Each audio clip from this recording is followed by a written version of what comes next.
ब्रह्मांड की उत्पत्ति कैसे हुई, इस पर कई थ्योरी है। सबसे स्थापित थ्योरी बिग बैंग को ब्रह्मांड का शुरुआती चरण मानती है। किसी वक्त ब्रह्मांड एक परमाणु से भी छोटा था। सूक्ष्म बिंदु में करीब 14 अरब साल पहले महाविस्फोट हुआ। इसे ही बिग बैंग कहते हैं। विस्फोट से बिंदु टुकड़े टुकड़े होकर इधर उधर छिटकने लगा। इसी से ब्रह्मांड की शुरुआत हुई। सच्चाई यह भी है कि पूरे ब्रह्मांड के सामने हमारी कोई औकात नहीं। अंतरिक्ष से जब हमारा सूरज भी धूल के कण से छोटा नजर आता है तो हमारा वजूद क्या होगा। हमारे चारों तरफ पृथ्वी की तरह करीब 5000 ग्रह हैं। कहीं न कहीं जिंदगी होगी और ज़रूरी नहीं कि यह हमारी तरह हो। वहाँ बहुत ही प्राथमिक स्तर का जीवन भी हो सकता है, जैसे मछली जैसा या उससे उन्नत प्राणी भी हो सकते हैं।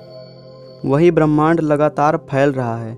एक समय इसके बंद होने के आसार लगाए जा रहे थे, लेकिन 1998 में हबल टेलीस्कोप की वजह से पता चला कि ब्रह्मांड जिस रफ्तार से फैल रहा है वह रफ्तार भी लगातार बढ़ रही है।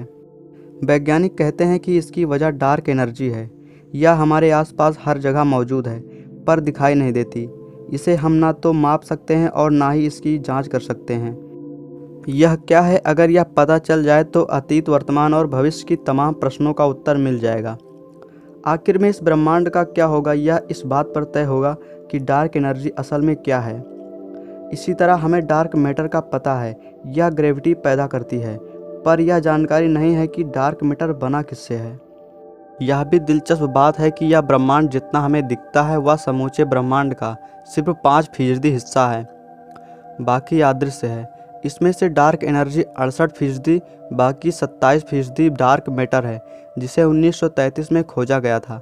यह अणु परमाणु से बना होकर ऐसे जटिल और अनोखे कणों से बना है जिनके बारे में हमें अभी तक पता नहीं चला है।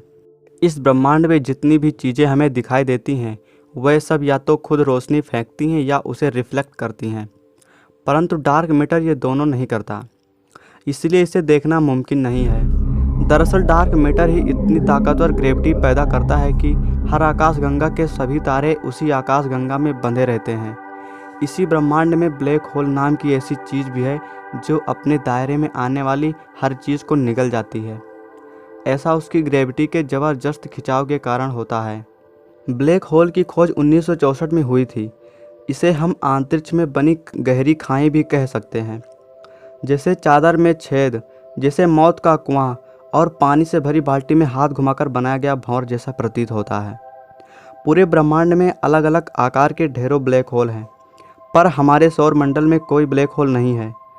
परंतु हमारी आकाशगंगा के बीचों बीच एक विराट ब्लैक होल है जो हमारे सूर्य से करीब 1 करोड़ गुना बड़ा है। ब्लैक होल कैसे बना, इस बारे में 2 थ्योरी है। एक यह है कि जब कोई विशाल तारा खत्म होने का होता है तो वह अपने अंदर ही सिमटने लगता है।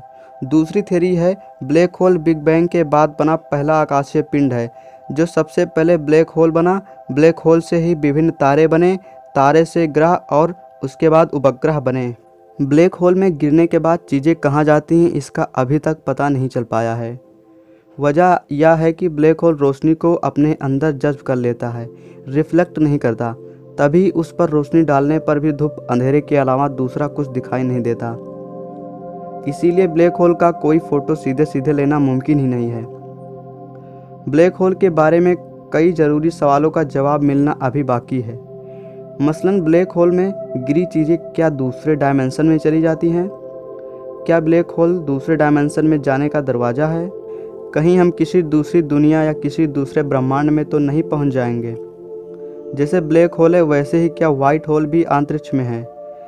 बिग बैंग से पहले क्या था, किन हालात में बिग बैंग शुरू हुआ और क्यों? पहली आकाशगंगा कैसे बनी?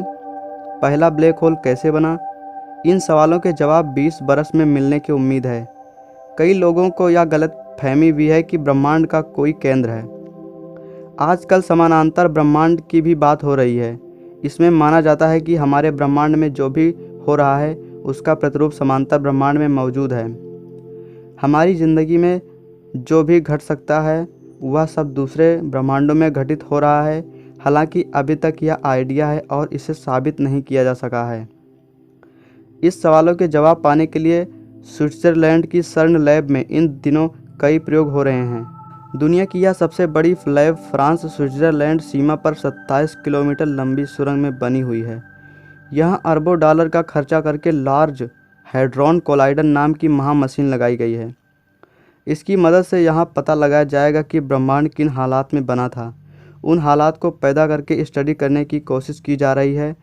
इस प्रयोग में भारत समेत दुनिया भर के करीब 100 देशों के हजारों वैज्ञानिक हिस्सा ले रहे हैं। सर्न लैब से ही गॉड पार्टिकल यानी हिग्स बोसोन होने के ठोस सबूत 2012 में मिले थे। आजकल यहाँ डार्क मैटर पर प्रयोग चल रहे हैं। उम्मीद है कि ब्रह्मांड से जुड़ी कई पहेलियाँ जल्द ही सुलझने वाली हैं। तो फ्रेंड्स, आज की इस वीडियो में इतना है। फ्रेंड्स, ये जानकारी आपको कैसे लगी हमें कमेंट कीजिए, और वीडियो पसंद आए तो वीडियो को लाइक कीजिए, और अभी तक हमारे चैनल को सब्सक्राइब नहीं किया तो चैनल सब्सक्राइब कर लीजिए और बेल आइकन को दबाएं ताकि इन्फॉर्मेशन और टेक्नोलॉजी से रिलेटेड वीडियो सबसे पहले आपको मिले। तो फ्रेंड, मिलते हैं नेक्स्ट वीडियो में। जय हिंद, वंदे मातरम।